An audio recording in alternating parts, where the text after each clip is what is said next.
Hey guys, today we're going to talk about the doctrine of promissory estoppel.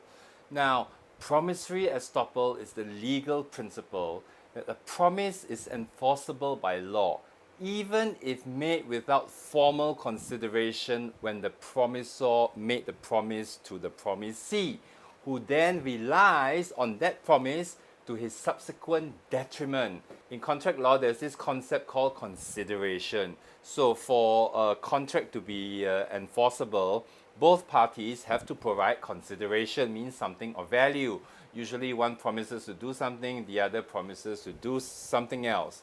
Now, promissory estoppel can be used even in the absence of consideration. Therefore, promissory estoppel can be used when a promissor makes a promise and the promisee did not provide consideration but then acts in reliance on the promise. Promissory estoppel, the purpose of this doctrine is intended to stop the promissor from later arguing that his promise should not be legally upheld or enforced. This will prevent the person who has promised not to enforce his strict legal rights from going back on his promise when it is inequitable to do so. Whether elements of this doctrine of promissory estoppel are fulfilled, this can result in the promise being enforced even when there is no consideration provided, as I mentioned earlier. Lord Denning, in the English Court of Appeal decision in W.J. Allen, stated that if one party, by his conduct, leads another to believe that the strict rights arising under the contract will not be insisted upon, intending that the other should act on that belief, and he does act on it, then the first party will not afterwards be allowed to insist on the strict legal rights when it would be inequitable for him to do so. There may be no detriment to him by acting on it. His strict rights are at any rate suspended so long as the waiver lasts.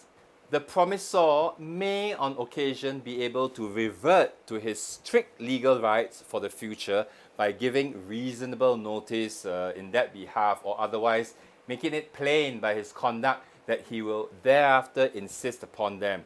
But there are cases where no withdrawal is possible. It may be too late to withdraw, or it cannot be done without injustice to the other party. In that event, he is bound by his waiver. He will not be allowed to revert to his strict legal rights. He can only enforce them subject to the waiver that he has made. I will now discuss the elements for promissory estoppel to be made out. The first element, there has to be a clear and unequivocal promise. The promissor must make a clear and unequivocal, that means unambiguous promise, which is intended to be legally binding between the parties. A clear promise makes it more likely that the promisee will rely on this promise, which subsequently makes it inequitable for the promissor to retract the same.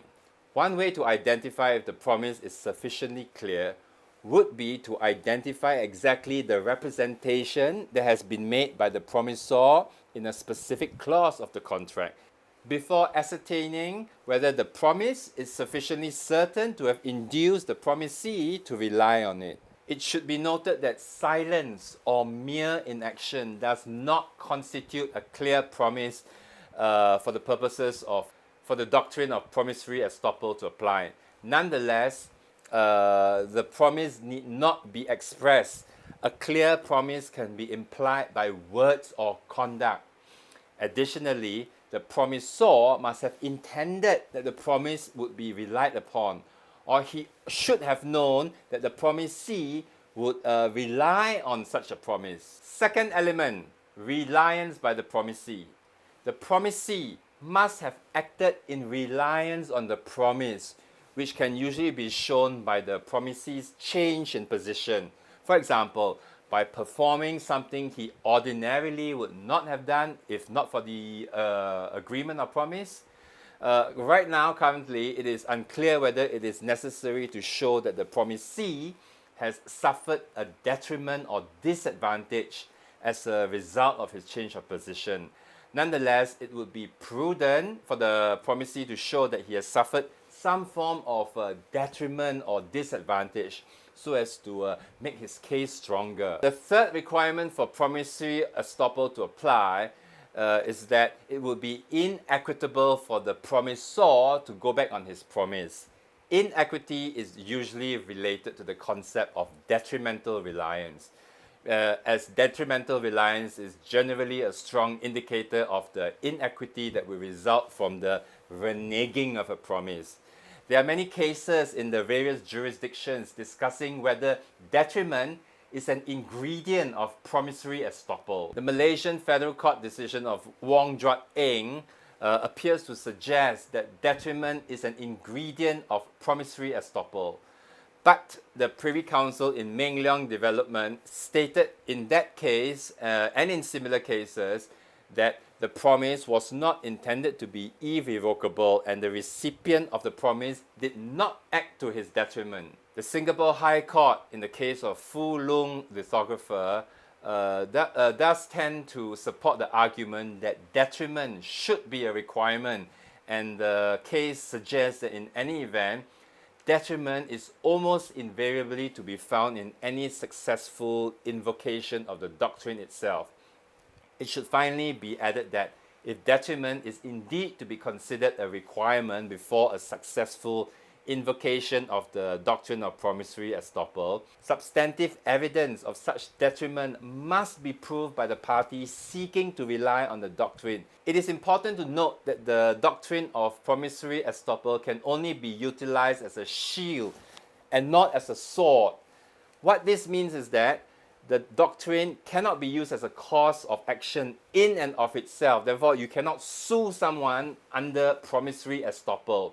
But if somebody sues you, you can use promissory estoppel as a shield to shield him if you are sued in a lawsuit. The leading English case that promissory estoppel can only be used as a shield and not a sword is Combe and Combe. This principle was applied in the local decision of Liu Ah Hock. However, there was a 1988 Australian High Court decision of Walter Storrs and Maher, which took the doctrine further and enables promissory estoppel to be utilized as a sword as well as a shield, but it's unclear as to whether the Singapore courts will adopt this rather radical development.